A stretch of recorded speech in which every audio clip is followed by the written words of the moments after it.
Olá, sejam todos muito bem-vindos a mais um encontro promovido pelo canal Surgery Care Saúde.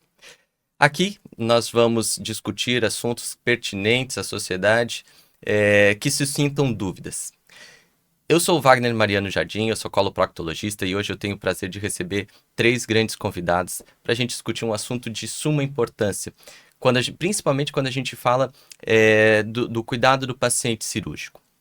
Bom, nós vamos falar de nutrição pré e pós-operatória. Que a nutrição ela tem impacto sobre o desfecho cirúrgico, isso não resta dúvidas. A questão é, que alimentos devemos ingerir, que alimentos devemos evitar antes da cirurgia? Quais são os pacientes de risco nutricional? Para essa e mais dúvidas, eu vou pedir então, eu vou apresentar a vocês as nossas 3 convidadas, começando pela doutora Alessandra, por gentileza. Oi, boa tarde a todos. Meu nome é Alessandra Borges Livieira. Eu sou cirurgiã do aparelho digestivo de formação, tenho título de especialista em atuação em nutrição parenteral e enteral e atuo nos cuidados nutricionais intra-hospitalares há alguns anos. Não vou dizer quantos anos não. Tá? Sou formada pela Universidade Federal do Paraná e estou aqui em Santa Catarina já tem 10 anos. E eu tenho um viés aqui nesse tema, porque eu sou apaixonada por nutrição perioperatória e eu falo disso, se o Wagner deixar, vocês só vão me ouvir falar. Que bom, que bom. Vamos lá, Lisier. Eu sou a Lisier Taguchi, sou anestesiologista da Cianest, trabalho na equipe do Bahia Sul com vocês. E sou formada pela Universidade Federal de Pelotas e sou anestesista há 11 anos. Fiz a residência no Hospital Celso Ramos, aqui em Florianópolis. Legal. Patrícia? Bem, eu sou Patrícia, nutricionista, tenho especialização em nutrição clínica, em nutrição e obesidade e cirurgia bariátrica. Atuo com cirurgias há uns 15 anos e também, assim como a doutora Ali, sou apaixonada por esse tema e acompanho os pacientes no pré-operatório, intra-hospitalar e no pós-operatório também. Bom, perfeito. Eu acho que ficou bastante claro que a gente está aqui com uma mesa muito bem composta para a gente discutir sobre esse assunto, né? Antes de mais nada, então, a gente tem que começar pelo início das coisas, né? Se a gente vai falar de nutrição para o paciente cirúrgico, a gente tem que falar da nutrição já pré-operatória, aquela que começa nos preparativos desse paciente. Para isso eu vou pedir para a doutora Alessandra falar um pouquinho sobre essa pré-habilitação do paciente que vai ser submetido a uma cirurgia. Então, Wagner, durante muito tempo a gente levou a cirurgia como ato operatório, né? Que seria só o ato operatório em si, que no momento que o paciente entra no centro cirúrgico até a hora que acaba a cirurgia.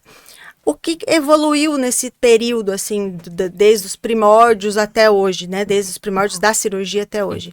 A gente melhorou cuidados e com isso a gente melhorou desfechos. Então, primeiro se manipulou medicações, então surgiram antibióticos, surgiram tratamentos, e hoje o que está se estudando bastante seria esse preparo pré-operatório. O que quer dizer isso? Então, assim, a comparação que é muito feita é assim, ninguém acorda, tipo, tu não acordou hoje de manhã e falou, eu vou sair correr uma maratona e saiu correndo. Então, tu fez um preparo para isso, tu treinou, tu consultou, né, fez uma consultoria nutricional, se preparou, tem o tênis certo, a roupa certa, tudo corretamente. O que se compara no paciente que vai ser submetido a uma cirurgia é que ele é o evento da vida dele. Muitas vezes é um grande evento na vida dele, às vezes é uma coisa pequena, mas muitas vezes é um grande impacto na vida dele. Então, o que as sociedades esse movimento começou no Canadá e depois já está muito bem já estruturado pelas sociedades americana, europeia. O Colégio Brasileiro de Cirurgiões também está apoiando essa ideia, que seria a reabilitação pré-operatória. No que consiste isso? Então, preparar o paciente para a cirurgia em si. Então, quando o paciente chega no teu consultório, lá, doutor Wagner, eu vim consultar algum problema no intestino e eu vou precisar da cirurgia. O que o doutor Wagner o que seria adequado ele orientar para esse paciente? A reabilitação ela é baseada mais ou menos em 4 ou 5 pilares, mas tem muitos outros que a gente pode mexer. que seria controle glicêmico, cessar tabagismo, exercício físico, que é o preparo físico, e nutricional. Além disso, a gente tem que avaliar as medicações que esse paciente toma, tá? Todas as medicações. E aí, tirar coisas que não seriam necessárias. Às vezes, tomam muitos medicamentos acessórios, assim, a gente acaba tirando. O tabagismo, o ideal é que se pare mesmo. A gente tem estudos muito robustos, muito clássicos também, mostrando que o paciente que fuma evolui pior do que o paciente que não fuma. E aí eu não estou falando só de cirurgia, então estou falando da cicatrização, estou falando de infecções, estou falando de infecção respiratória, da cicatrização intraabdominal, quanto a cicatrização de pele. Então, o paciente, isso a gente tem muito bem claro, que o paciente que fuma vai evoluir pior.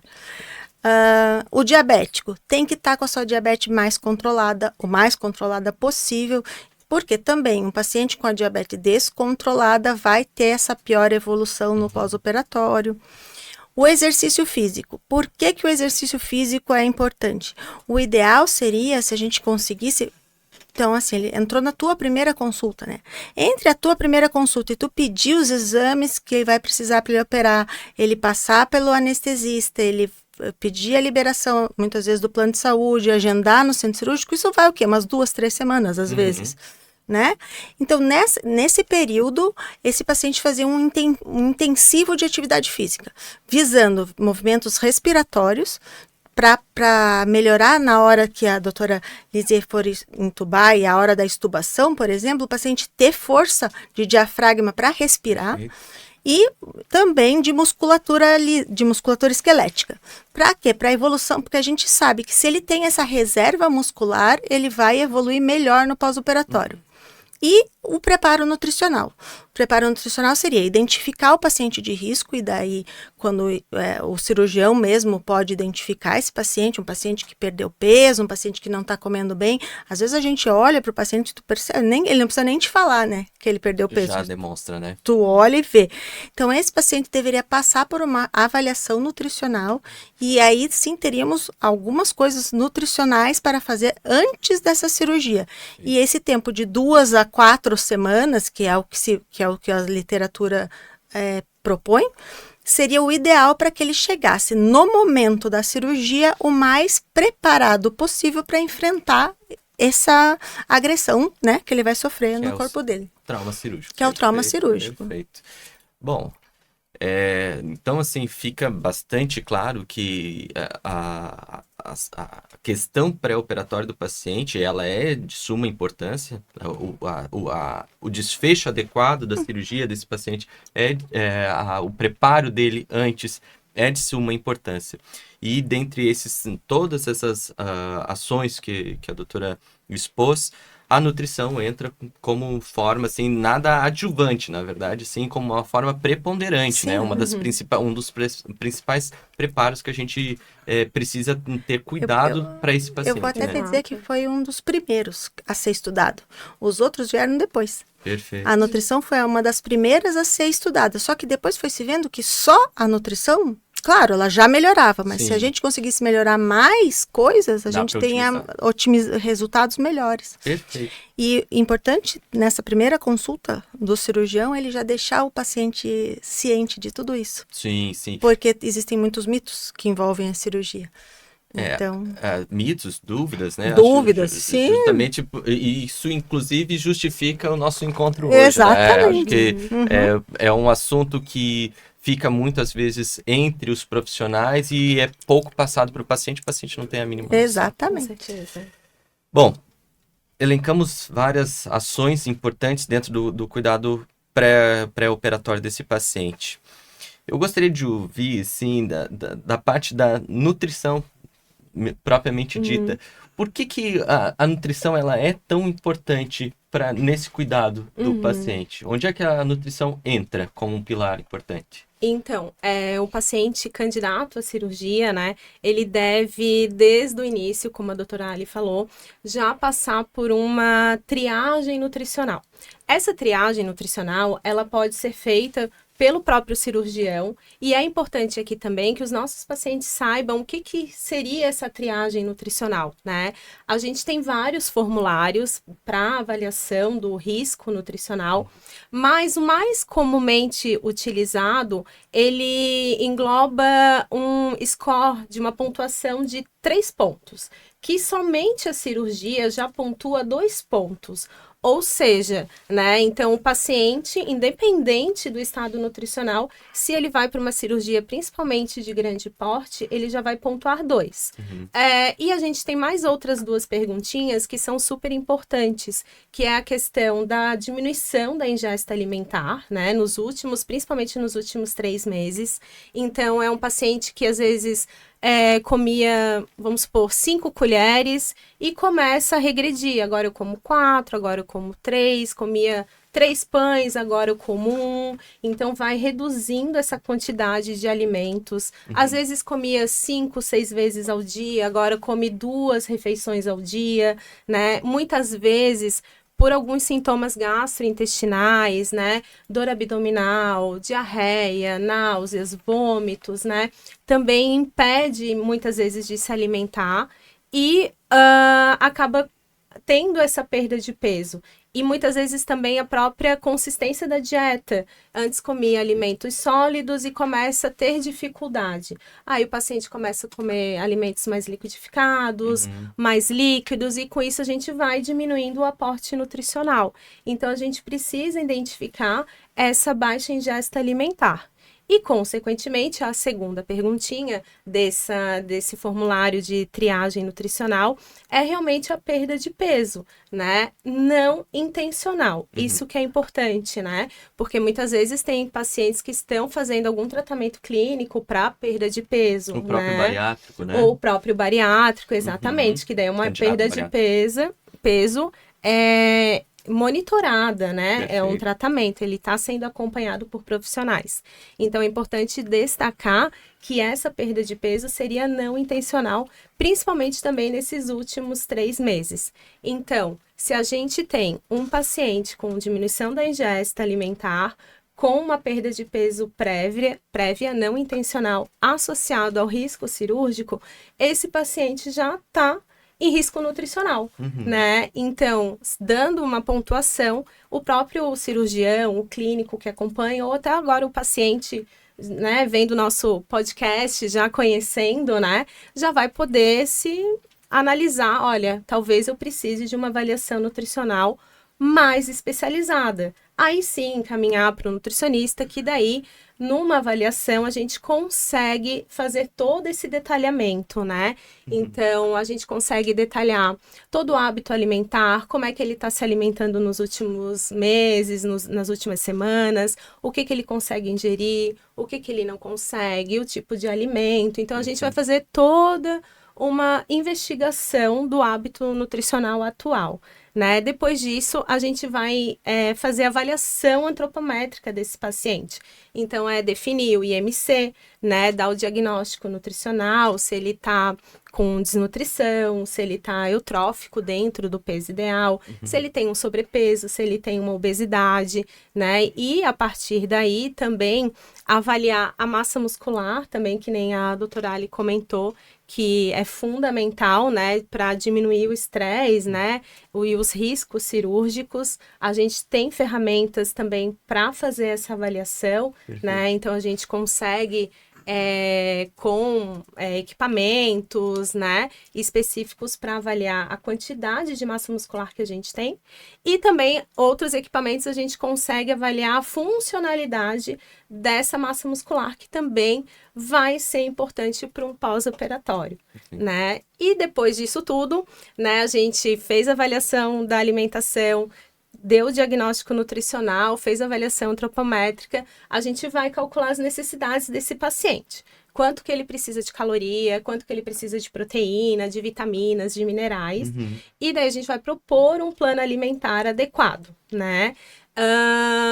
E se o paciente não consegue atender, né, se alimentar com todo o plano alimentar, a gente pode ser necessário usar suplementos alimentares, né? Então, a gente tem hoje em dia, muitos suplementos alimentares, né? A gente tem suplementos em pó, a gente tem suplementos líquidos, a gente tem suplementos hipercalóricos e hiperproteicos, suplementos só de proteína. Bem variado hoje em Bem dia. variado, que Uhum. consegue atender a necessidade individualizada desses pacientes. Perfeito. Né? Perfeito. E Eu queria perguntar uma coisa, assim, você deixou bem claro de que é bastante complexa essa avaliação do paciente. Ela é uma avaliação que extrapola somente o que esse paciente consegue ingerir, mas também o estado muscular desse paciente, que denota já como é que estava o estado nutricional, convinha o estado nutricional dele previamente. Fica uma dúvida aqui. Existe, falamos de risco nutricional, existe algum perfil de paciente que ele é de maior risco nutricional do que os demais, assim, que é um paciente que, assim que o cirurgião recebe no seu consultório para um determinado tipo de cirurgia, uma determinada doença, esses pacientes, eles têm um risco nutricional aumentado? Existe essa particularidade ou não? Principalmente esses pacientes com IMC mais baixo, né? A gente tem que cuidar bastante com o paciente oncológico. O paciente oncológico tem bastante sintoma, né? Eles têm bastante náusea, tem bastante... Porque quando eles vêm do tratamento, por exemplo, do neoadjuvância, que é aquela quimioterapia pré-operatória, esse paciente já vem debilitado. Então, esse é um paciente que normalmente precisa ser acompanhado por um nutricionista. O idoso precisa também. O idoso normalmente vai precisar desse acompanhamento. Para o cirurgião de bate-pronto, assim, eu acho que mais visível seria a perda de peso, tá? Cirurgia de grande porte, qualquer cirurgia de grande porte, na verdade, mesmo que o paciente não tenha perda de peso, ele deveria ter essa avaliação pré-operatória. Tá? Pelo menos a avaliação. Talvez não seja nem necessário suplementação nesse momento, mas ele precisa, porque a cirurgia vai ser grande. Inclusive os pacientes com obesidade, né? Era onde eu ia chegar agora. Os obesos. Isso, muitas vezes a gente acaba negligenciando. Excesso de peso, então, não é sinal de bom estado nutricional. Não, senhor.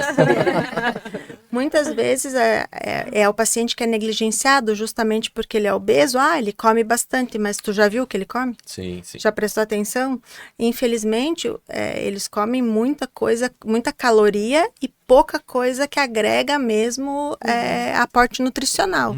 E se for fazer a avaliação nutricional desses pacientes, muitos deles têm massa muscular bastante reduzida. E isso piora muito a evolução pós-operatória deles.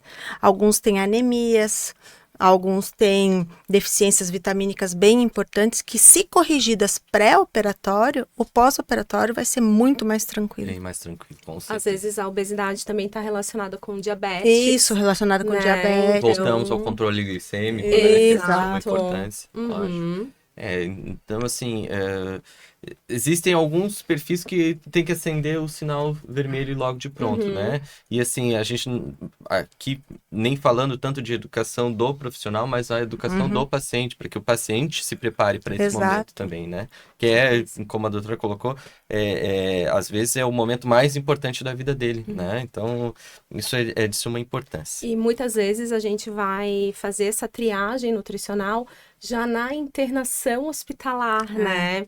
Então, quando esse paciente vai na primeira consulta com o cirurgião, no consultório, né? Seria importante ficar atento a esses principais fatores para já fazer esse encaminhamento para o profissional, porque muitas vezes a gente vai atender esse perfil de paciente direto na internação hospitalar já. Ou no pós. Ou no pós.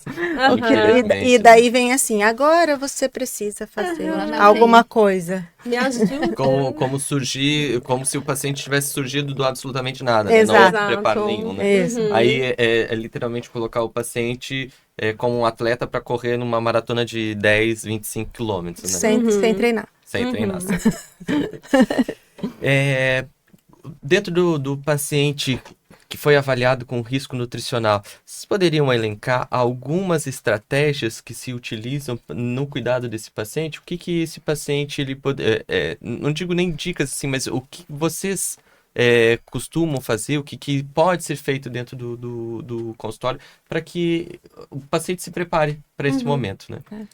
Na parte, né, nutricional, a gente vai elaborar o plano alimentar, então calcular as necessidades nutricionais do paciente e elaborar um plano alimentar de acordo com aquilo, né? Quanto de caloria esse paciente vai precisar, quanto de proteína, fazer suplementação de vitaminas, de minerais, né? Então a gente já faz toda essa adequação. Quando eu visualizo que esse paciente ele não consegue aderir ao plano alimentar por inúmeros motivos, né? Quando ele não consegue atingir só pela alimentação padrão, a gente faz o uso dos suplementos, né? Só que é importante o paciente ter conhecimento que como a gente tem muita variedade de suplemento, é importante essa avaliação para ele saber qual é específico pro caso dele, para a cirurgia que ele vai fazer. Pro momento que Pro ele momento, para a necessidade, né? A dose correta. Muitas vezes os pacientes vêm utilizando algum suplemento por conta própria, né? Muitos. Ai, comprei na farmácia esse, eu tô tomando. Mas daí tá tomando uma colher, uma dose, deveriam ser 6 colheres. Isso é bem na frequente. dose errada. Isso é bem frequente. Uma colher é muito frequente. Uma colher é assim, eu tomo uma colher todo dia. Todo dia. Então, Tá gastando dinheiro. o que vocês estão me dizendo é que não existe uma dieta para todos os pacientes. É isso? Não Não. existe Cada paciente é um paciente. Perfeito. Na nutrição é pior ainda, eu acho. Na medicina já é assim, né? Na medicina a gente já trata cada um como um diferente. Mas na nutrição, o que acontece na nutrição é assim, como a comida, digamos assim, é uma coisa muito comum na vida das pessoas, todo mundo come. E todo mundo tem uma receita de alimentação, né? Todo mundo tem um vizinho que fez a mesma cirurgia que você. Todo mundo tem o tio, do primo, do vizinho, do parente que fez uma cirurgia parecida com essa que você vai fazer e tem uma dica para te dar. É muito perigoso isso, porque às vezes o vizinho, do primo, do tio, do parente não tem as mesmas comorbidades que você tem. Não tem o mesmo peso que você tem. Não tem, e nem é o mesmo motivo, pode ser o mesmo nome da cirurgia, mas tu vai ser submetido àquela cirurgia por outra coisa. Por doenças diferentes. Por doença diferente. Então, aí tudo já é diferente. Então, para cada caso, a gente tem uma abordagem separada. E isso Individualizada. é individualizada. Isso é bem descrito na literatura também. A gente tem protocolos internacionais e nacionais para isso. Tem diretrizes que a gente segue, né, que são bem, assim, assertivas e com várias demonstrações que funciona. Perfeito. Então, assim, não é nada tirado do chá da tia. Não que o chá da tia não seja bom, ele é ótimo. Mas tem que cuidar. Naquele momento específico, exatamente. precisa de uma avaliação mais especializada, né? A uma colher do suplemento que comprou na farmácia, todo dia tem 2, 3. É bastante comum no consultório. Eu acho que, assim, de tudo que a gente falou aqui, uma coisa me fica bem clara. A importância da educação desse paciente, né? A gente deu uma pequena pincelada assim, mas a educação do paciente ainda dentro do consultório, dentro da primeira consulta, Exato. Isso é muito importante que o próprio profissional tenha essa visão, né? Eu acredito que toda a equipe multidisciplinar que atende esse paciente tem que ter essa visão. Perfeito. Então, assim, porque às vezes ele vem do oncologista ou vem de um outro médico, ele passou por um fisioterapeuta, ele passou por outros nutricionistas. Então, assim, a equipe toda que vai assistir esse paciente tem que ter essa visão. E é por isso que a gente tem lutado para difundir esse conhecimento. E é por isso, assim, que todas as sociedades nacionais, internacionais de cirurgia, de nutrição, elas estão cada vez mais divulgando os seus protocolos para que isso seja de conhecimento geral mesmo. Ainda bem, ainda bem. Falando em educação, então, aí algo mais específico para a doutora Alizé. Falando em educação, uma questão que todo paciente cirúrgico vai passar. E muitas vezes, né, nem entende sobre por que ele está fazendo aquilo. Jejum.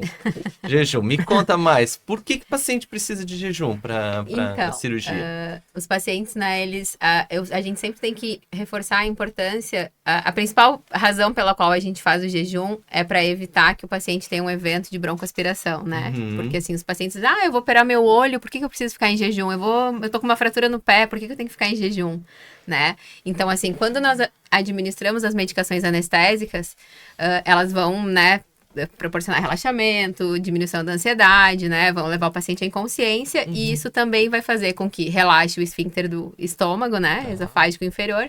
E se tiver conteúdo alimentar, resto de água, secreções mesmo, né? Digestivas dentro do estômago, isso pode voltar e o paciente broncoaspirar. E aí nós temos complicações graves, Lembrando que a broncoaspiração daí é quando a comida, né, esse conteúdo, né, que tá no alimento vem, volta para a cavidade oral e acaba indo para o pulmão. E isso pode fazer uma catástrofe. Isso é a nossa principal preocupação. Então, é por essa razão principal que nós precisamos, né, fazer jejum antes de qualquer procedimento, mesmo que seja uma sedação, um procedimento minimamente invasivo, vai ter anestesia, vai ter administração de, né, de algum tipo de sedativo, a gente precisa do jejum. Não é porque nós somos maus e queremos que as pessoas fiquem passando fome. É porque a ideia é nutrir o paciente, não desnutrir.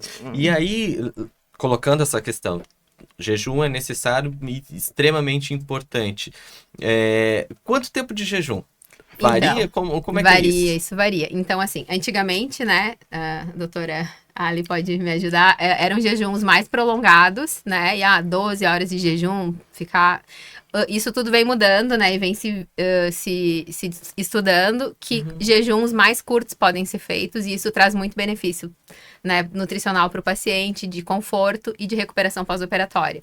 Ajudar a passar por todo aquele trauma cirúrgico que vai ter a recuperação. Muitas vezes o paciente já está infeccionado, já está com alguma coisa, então a gente vem reduzindo o tempo de jejum. Em geral, para alimentos, para uma refeição completa, são 8 horas.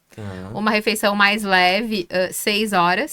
4 horas para água, e hoje a gente já tem estudos provando que a gente pode dar o líquido enriquecido com carboidrato e proteína, ou só carboidrato, com 2 horas antes do procedimento. O líquido com proteína, 3 horas. 3 horas. E o líquido claro, só com carboidrato, 2 horas. 2 horas. Mas, assim, tudo bem específico, bem selecionado. Cada paciente tem que ser avaliado de maneira individual, né? Se ele é elegível, apto a isso, sim. Mas, em geral, 8 horas para alimentos, 4 horas para água. Tá certo. Eu sou do tempo que ligava para o paciente, quando eu fiz minha residência, a gente ligava para o paciente às 8 horas da noite para dizer que ele ia operar no outro dia de manhã. Então era assim, a partir de agora, o senhor não come mais nada, não toma nem água, não põe nem um chiclete na boca. Isso era 8 horas da noite de um dia. A cirurgia dele era às 5 horas da tarde do outro dia. No hospital público, muitas vezes não entrava essa cirurgia, porque entrou uma emergência. Sim, e aí, este querido, coitado, ficava em jejum, e aí eu ligava na Copa e dizia, olha, não vai mais ter... Daí, né, o médico lembra de ligar na Copa, ou a enfermagem, às 6:30 da tarde. A cirurgia do paciente não saiu. Ele pode comer. O que tem no hospital depois das 7 da noite? Nada. Chá e bolacha. Chá e bolacha. E aí o paciente comia um chá e uma bolacha, tomava um chá, comia uma bolacha, e no outro dia, jejum de novo para aguardar a cirurgia dele. Em 2000 faz pouco tempo agora, deve fazer uns 5 ou 6 anos, o doutor Aguilar, que é um médico que trouxe o projeto Acerto para o Brasil, que é uma derivação do projeto ERAS, que é... O projeto ERAS é europeu sobre a aceleração da recuperação pós-operatória. Ele publicou um artigo multicêntrico que a gente até participou e que foi investigado os tempos de jejum no Brasil. E foi que a média de jejum em hospitais públicos e privados, isso agora, eu acho que é de 2018. Não tem 10 anos. Não, mas esse não é o Acerto. Esse foi um estudo, é o Big Fast. O Big Fast, eu acho que, assim, a média de jejum dos pacientes pré-operatórios é de 18 horas. Chegou a ter um paciente nesse estudo que ficou 182 horas em jejum, aguardando a sua cirurgia eletiva, que é essa cirurgia marcada. Lembrar que é bem importante, isso que a gente está falando aqui, de paciente eletivo. Paciente que pode esperar, paciente que tem a sua cirurgia agendada.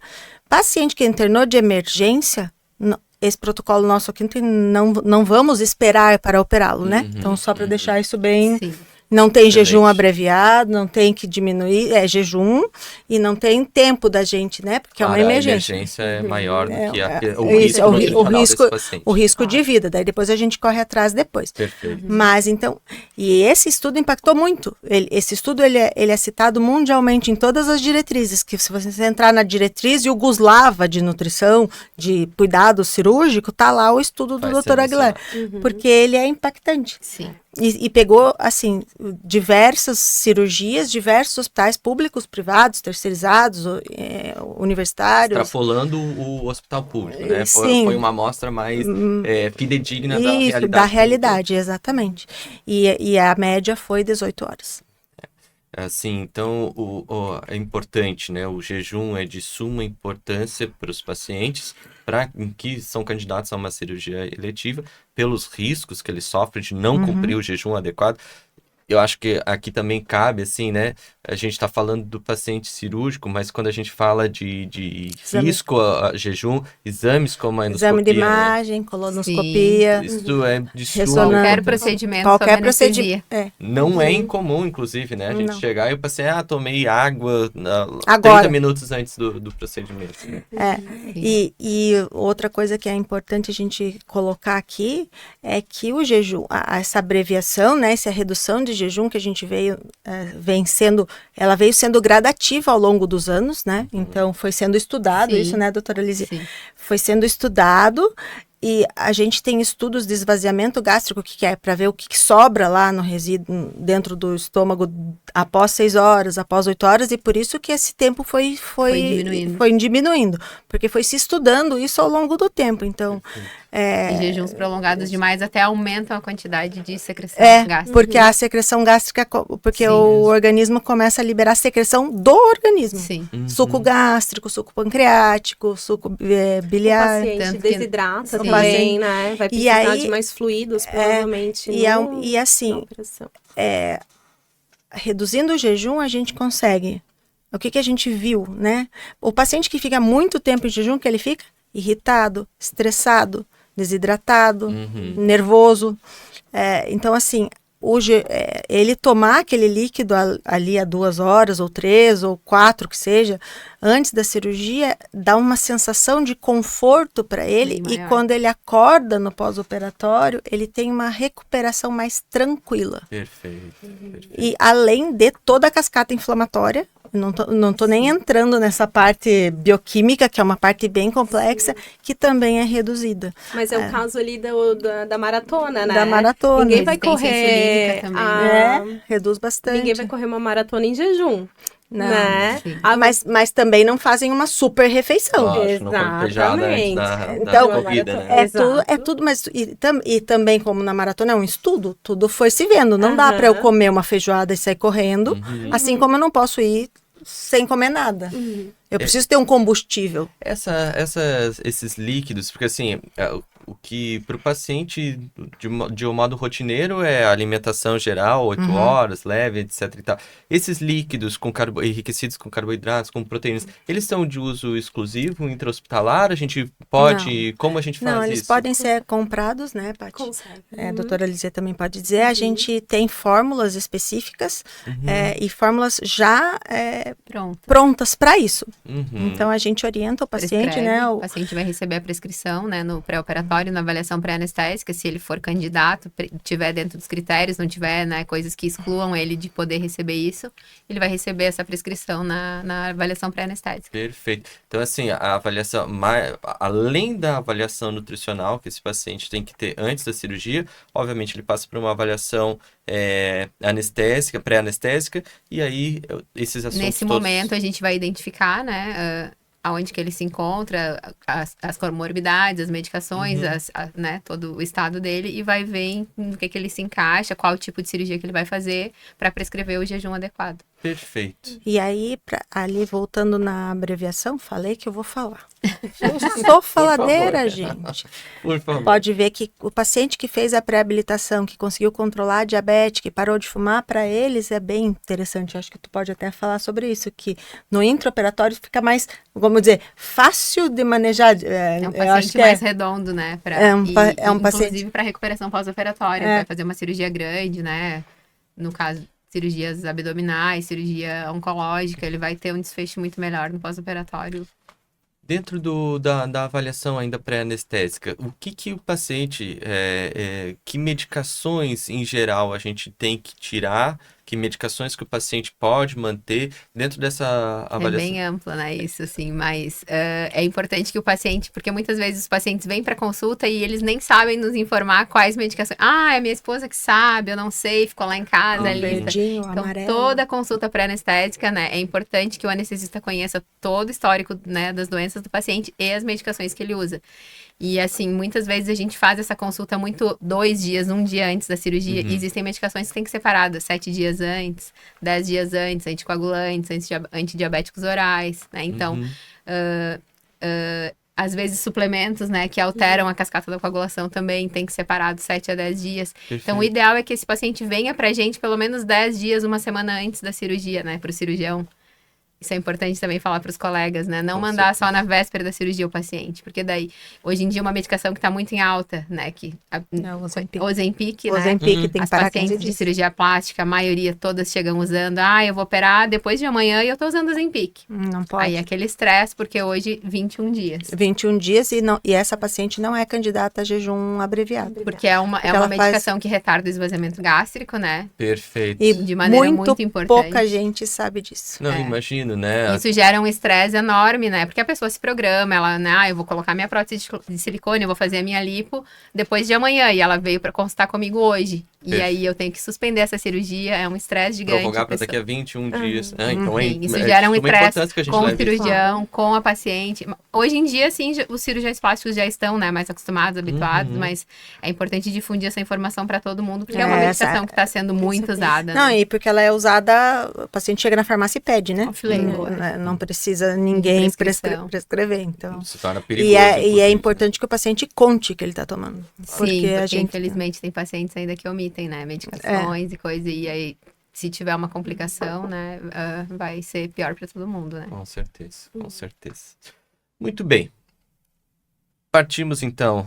Conseguimos preparar bem esse paciente, educamos ele em relação à questão do jejum, avaliamos ele em relação aos riscos nutricionais dele, e agora a gente operou esse paciente, né? Operamos esse paciente. Como é que funciona o processo de realimentação desse paciente? Existe mudanças também nos protocolos da realimentação desse paciente? Quer que eu fale? Eu de novo? Ai, gente. Por favor, eu acho que não tem espaço para todos. Não, eu vou deixar a Paty falar. Mas eu só vou dizer assim, ó, cada vez mais a gente está preconizando a realimentação o quanto mais precoce possível. Não é mais Isso. 48 horas. Não é mais 48 horas. Ainda mais, Felizmente. ainda mais Felizmente. agora que a gente tem cirurgias minimamente invasivas, né? Então, assim, a gente tem cirurgias com traumas, cirurgias grandes com traumas muito menores, Uhum. né? Então, acho que a Longe, Patrícia né? pode falar, mas a gente considera a realimentação o mais precoce que a gente puder conseguir, O ideal é nas primeiras 24 horas, né? né? Alguma via de alimentação, né? Às vezes a gente pensa em alimentação somente a via oral, né? comida. Pela boca, comida. Mas a gente tem outras alternativas de alimentar esse paciente também. Muitas vezes é um paciente que tem um risco cirúrgico mais elevado e é um candidato a um pós-operatório numa UTI, né? Muitas vezes ele precisa ficar sedado por um tempo mais prolongado e isso não quer dizer que ele não possa ser nutrido. Pelo contrário, ele deve ser nutrido, né? Então, a gente tem outras alternativas de alimentar esse paciente, que é via nutrição enteral, que é por uma sonda nasoenteral, ou por gastrostomia, né? Que também é um bottom colocado na região do abdômen do paciente, ou por nutrição parenteral, que é quando eles recebem os nutrientes pronto, direto ali na veia. corrente sanguínea, né? Para fazer essa nutrição. Então, é importante também toda a equipe saber que a gente pode nutrir o paciente em 24 horas do pós-operatório, né? Que não tem risco de complicações cirúrgicas, né? Que é fístulas, né? Aumentos do ilho, E mais uma vez a gente volta para aquilo que é a quebra de paradigmas e educação, assim. Porque isso vem muito das grandes operações que eram feitas com anestésicos e com medicações que eram outras, Sim. que causavam realmente uma parada do funcionamento do intestino. E hoje, as medicações que são usadas hoje, o tipo de cirurgia que é usado hoje, ele proporciona que o paciente já volte ao seu normal, digamos assim, mais rapidamente. Em pequenas cirurgias, desses pacientes que têm hospital dia, pacientes que vão embora no mesmo dia, algumas hérnias, algumas vesículas, as cirurgias menores, ortopedia, pequena. Nós temos um protocolo no Hospital Bahia Sul que a gente já realimenta no centro cirúrgico. Então, que é na sala de recuperação pós-anestésica. Então, assim que o anestesista diz que o paciente tem nível de consciência adequado para receber alimentação, ele já é alimentado ali. Não tem náuseas e vômitos, está confortável, está bem lúcido, ele já pode ser alimentado. realizado. Para pequenas cirurgias, né? Que isso além de diminuir estresse, né? Estresse que eu estou dizendo tanto metabólico lá das vias inflamatórias quanto do trauma mesmo, também traz conforto. Conforto para o paciente, com certeza. E um paciente com conforto é um paciente que aí vai inflamar menos. Menos dor, menos queixa, menos nervoso. E tem vários estudos mostrando que quanto mais precoce você colocar alguma coisa no trato gastrointestinal, mais precoce vai ter retorno de diminuição do ilho pós-operatório e da mobilidade intestinal. Então, diminui infecção, diminui bacteriana, né? E diminui tempo de internação. Então, assim, me parece que o assunto é bem pertinente, né? De a gente discutir e desmistificar a realimentação precoce desse paciente, né? Porque antigamente, assim, a questão o paciente, ele vai sair da cirurgia, ele vai comer, vai vomitar, vai broncoaspirar, vai ter complicações associadas. Hoje a gente está caminhando cada vez mais para o caminho oposto a isso, né? Paciente, então, tem menor risco de complicações, né? O menor risco de ilho metabólico, que é quando o trato gastrointestinal não funciona adequadamente, né? De infecções, enfim. E quando bem indicada a suplementação, também vai reduzir essa infecção, inflamação, infecções de ferida, pneumonias. Melhora a cicatrização. O que melhora, então, o desfecho cirúrgico. E aí é o negócio vem do custo, né? Porque daí a pergunta que sempre vem esse suplemento é caro? Eu vou dizer, ele realmente qual é o valor? Não é barato, mas a gente tem suplemento que custa R$5, tem suplemento, né, frasquinhos de R$5, R$6, até suplementos de 20. Mas varia nessa faixa. E assim, não é pela vida toda, é um período, né? E outra coisa, quanto custa um paciente... A complicação. Até que fica mesmo mais tempo internado, para as né? instituições, Exatamente. Para os convênios, para toda a rede, né? Então, é assim, não é um absurdo o preço, ele realmente tem que pagar, né? Mas assim, se você for encarar, é um remédio que vai melhorar outras coisas. Então, se você conseguir, com a suplementação, reduzir uma infecção de ferida, por exemplo, se tu economizou antibiótico, tempo de internação, lavagem da ferida, troca de curativo, tempo de enfermagem, né? Tudo isso é custo-efetividade avaliada para o gestor do hospital, para a família, menos estresse, né? Para aquele paciente que ficou internado, ele pode ir embora antes. Me chamou a atenção dentro do que a Patrícia está falando sobre as possibilidades que a gente tem de alimentar esse paciente, né? Que a principal via é a via oral, obviamente, mas existem outras possibilidades. E uma delas seria a nutrição parenteral, que vulgarmente falando seria uma nutrição pela veia, né? A questão que eu coloco por que a gente não faz isso para todos, assim? Por que a gente prefere a via oral, eventualmente, para esse paciente? Por que a gente não faz nutrição parenteral para todos os pacientes? A via oral é a mais fisiológica, né? Então, é a mais natural. Então, a gente sempre vai priorizar a alimentação oral, né? Mas, em alguns casos, o tubo digestivo, ele não está apto para a gente utilizar.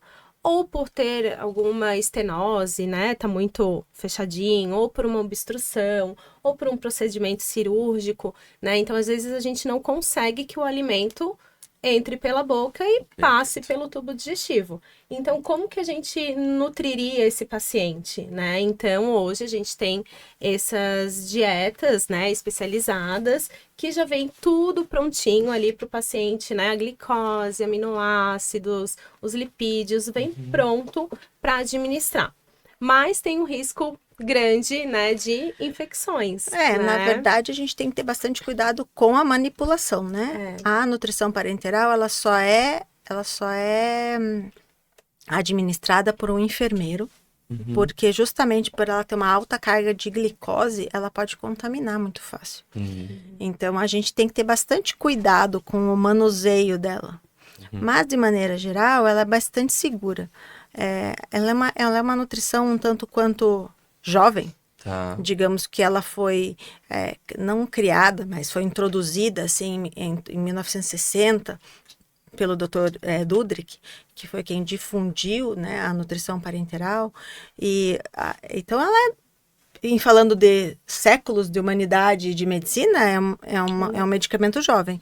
Mas hoje a gente está com ela bastante avançada, assim. A tecnologia melhorou muito a composição dela. E eu vou falar, nos nossos números, do ano passado todo, a gente teve um caso de infecção.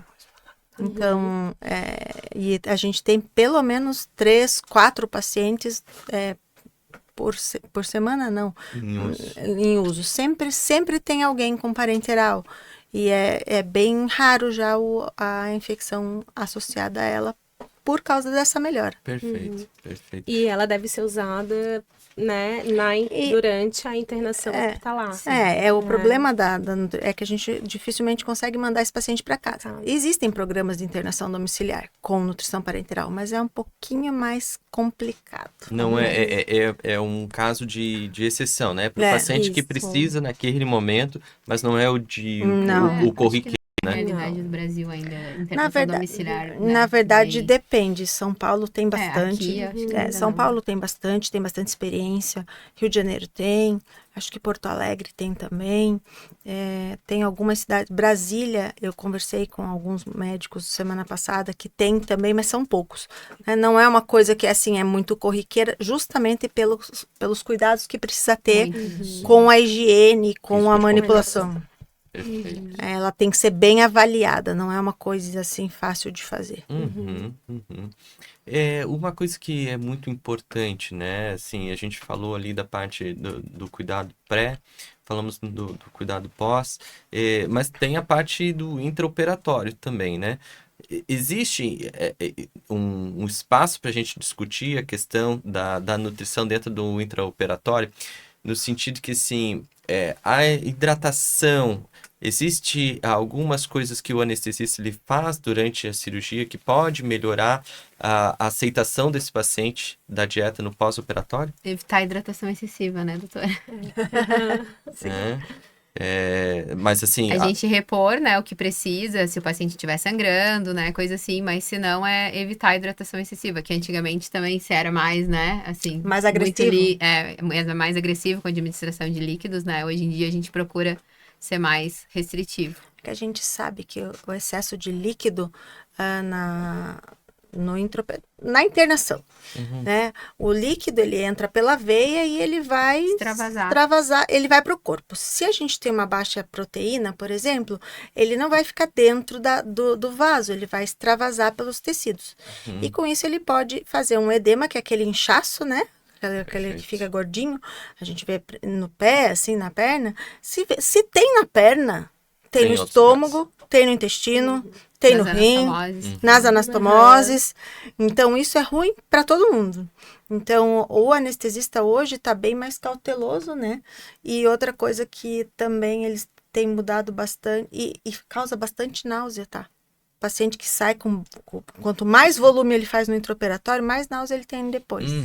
É bem... E Logo- mais ele vai demorar para Se realimentar. alimentar. E aí perde todos os benefícios de uma realimentação precoce Exato. desse Isso. paciente.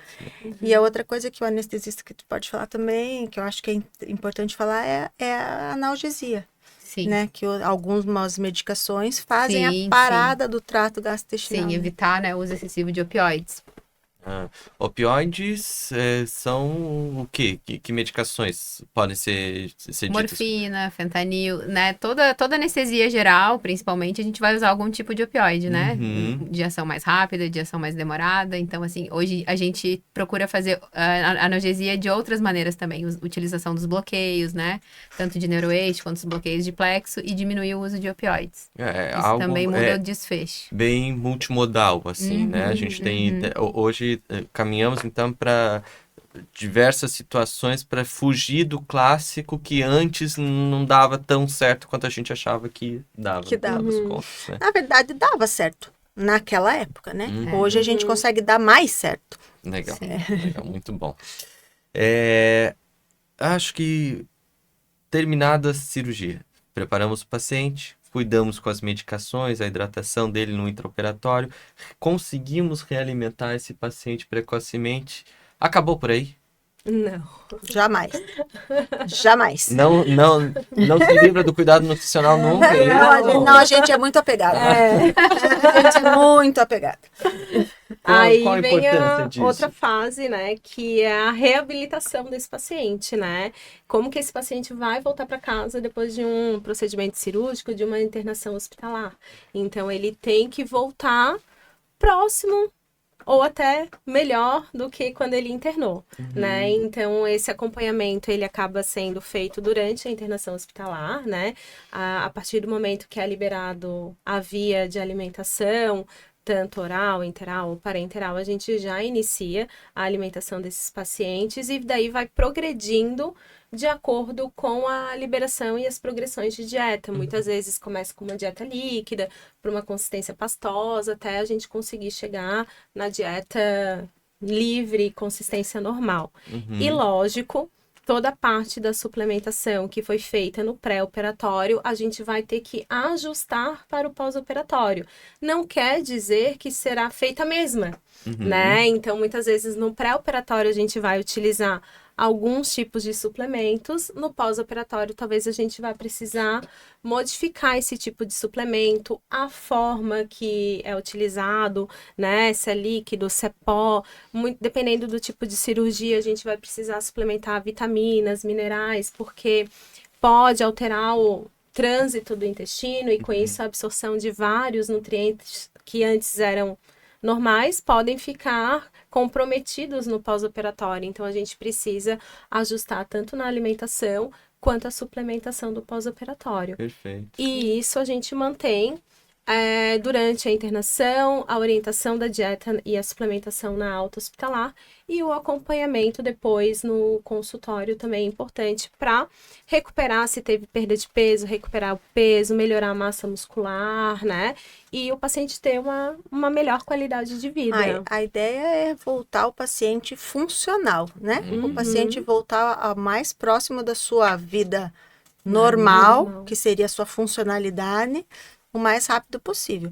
E sempre em contato com a equipe multidisciplinar. Então, assim, o cirurgião que operou, ele tem, né? Ele sabe como foi a sua cirurgia. Então, ele sabe que quando pode começar uma dieta líquida, quando pode evoluir. Então, assim, a nutrição, a terapia nutricional está sempre em contato com o cirurgião. Às vezes, a gente precisa do auxílio de uma fonoaudióloga, por exemplo, cirurgias cabeça e pescoço, né? Cirurgias na língua, na mandíbula ou na laringe, aqui nos órgãos fonatórios. A gente precisa de um auxílio de uma fonoaudióloga para avaliar a consistência que está sendo. E aí a gente vai adaptando a dieta, por isso que a gente diz que cada paciente é um paciente. Excelente. A gente sempre vai ter que trabalhar com o que veio para a gente. Excelente, excelente. Cada paciente, a frase que eu sempre carrego comigo, e eu acho que se encaixa muito bem aqui, a doença muitas vezes é a mesma, mas os pacientes são distintos, né? São Isso, diferentes. com certeza. Cada caso é um caso, assim, né? Exatamente. E no final das contas não existe uma dieta única, uma terapia nutricional única, né? Assim como também até a cirurgia, você sabe a técnica, né? Uhum. A técnica cirúrgica é tal, mas na hora que você vai lá começar a fazer a tua cirurgia, tu sabe que às vezes vai precisar tirar um pouco mais, um pouco menos, desviar um pouco para lá, um pouco para cá, Perfeito. a anatomia é diferente, Com certeza, com porque certeza. cada um é único, cada pessoa. Muito bem, muito bem. Eu acho que a gente conseguiu, assim, discutir bem o risco que esses pacientes têm, o qual é o preparo que o paciente deve ter quando ele está indo para uma cirurgia. Cirurgia, ela não se atém apenas ao ato operatório em si, mas ela é muito maior do que isso. Ela necessita de uma gama de profissionais bem capacitados, multidisciplinar. Acho que esse é o principal recado que fica da nossa conversa aqui. Com certeza. Eu separei aqui algumas, eu elenquei algumas das principais dúvidas do paciente conforme uma pesquisa no Google. Quais foram as principais perguntas sobre nutrição para o paciente que está indo para a cirurgia? O que ele joga lá na barra de pesquisa, né? Algumas delas já foram respondidas aqui, mas de maneira sucinta e bem rápida. Eu vou pedir para vocês responderem, aí a gente vai jogando dessa forma. Então, a primeira delas é por que o jejum é necessário antes da cirurgia? Para evitar broncoaspiração, né? Que o conteúdo do estômago volte e vá para os pulmões. Excelente. E assim evitar, inclusive, desfechos terríveis, como inclusive o óbito. Sim. Porque comer antes da cirurgia pode melhorar a recuperação? Pode comer antes, depende, né? Uhum. Seguindo um protocolo. Estar bem alimentado e adequadamente nutrido Estar bem e fazendo o preparado jejum adequado. nutricionalmente antes e seguir os protocolos de orientação de jejum. Excelente. Não significa comer um churrasco. Imediatamente Não, antes da imagina- cirurgia. Tipo Não. assim, eu vou operar daqui a pouco, vou comer um churrasquinho. Tem muitos Não. pacientes que às vezes quando a gente vai orientar o jejum, ele, então eu vou comer tudo que eu puder antes, né? Isso também não é legal, Não né? é legal. Equilíbrio é tudo, né? Equilíbrio e orientação, educação desse Educação. paciente, né? Com certeza. Como é que... outra pergunta. Como posso garantir que eu esteja nutrido antes da cirurgia? Fazendo a triagem nutricional e a avaliação nutricional, né? Então, passando por uma avaliação especializada que vai poder orientar e te afirmar realmente, né? Tá com o estado nutricional adequado ou debilitado e precisa tratamento. Excelente, excelente. Quando eu posso começar a comer depois da cirurgia? Quando o seu cirurgião orientar. É. Mas a ideia é o mais breve possível, né? Respeitando as individualidades. Com certeza, perfeito. Que alimentos devo evitar antes e após a cirurgia? Antes da cirurgia, alimentos que a gente falou aqui, né? Alimentação mais pesada, rica em gordura, ultraprocessados, alimentos ricos em açúcar, porque a gente viu que a gente precisa controlar a glicemia também no pós-operatório, né? Então, esses seriam os principais. E evitar no pós, daí depende da consistência, principalmente da dieta que o paciente vai estar, mas também evitar alimentos ultraprocessados, ricos em açúcar, fast food, gorduras. Os que não fazem bem para Os ninguém. que não fazem bem para Que ninguém. todo mundo deveria evitar. Os que deveríamos evitar sempre, mas a gente gosta. Tá certo. Temos que ser realistas. Realistas, com certeza. Eles existem por um motivo, Com né? certeza. Por último, posso tomar meus medicamentos e suplementos durante a recuperação pós-operatória? Na verdade, vai depender de novo qual é a sua cirurgia, qual é o suplemento, qual é a sua medicação. Existe um protocolo de reconciliação medicamentosa, então o médico que vai estar cuidando de você vai dizer qual medicamento tu vai poder tomar de novo. Por exemplo, hipoglicemia antioral dos diabéticos. Quando o paciente está numa dieta líquida restrita, que ela é basicamente água, chá e gelatina, não é bom você tomar, porque a chance de você fazer uma hipoglicemia é muito grande, né?